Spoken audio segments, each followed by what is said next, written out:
В год педагога и наставника очень хочется поблагодарить всех своих учителей, которые были на протяжении всей моей жизни. Я счастливый человек, потому что мне с ними всегда везло. Я помню свою первую учительницу Елизавету Егоровну. Безумно ей благодарна за все. Желаю крепкого здоровья. Помню своих учителей в гимназии искусств, своего классного руководителя Любовь Анатольевну Бондаренко, педагога по специальности Наталью Кимовну Рашору и многих других. Да, в одном видео это всего не описать, но я помню каждого своего педагога и безумно им благодарна. Вот период гимназический, такой становленческий, это подростковый период, сложный период в жизни любого ребенка, и они справились. Я была непростым ребенком тоже. Вот. Поэтому безумная благодарность им.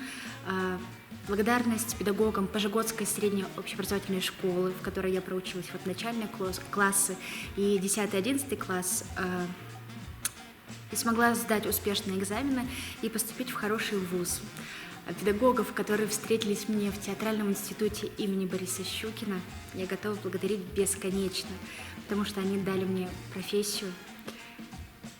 Владимир Анатольевич Сажин, наш художественный руководитель курса, наш мастер.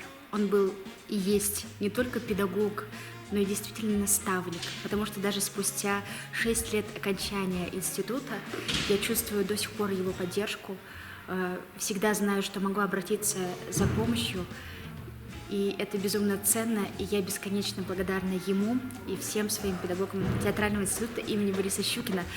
И еще вообще, так, немножечко пофилософствую, да, что мы растем об людей, мы учимся об людей, и поэтому я благодарна всему своему окружению.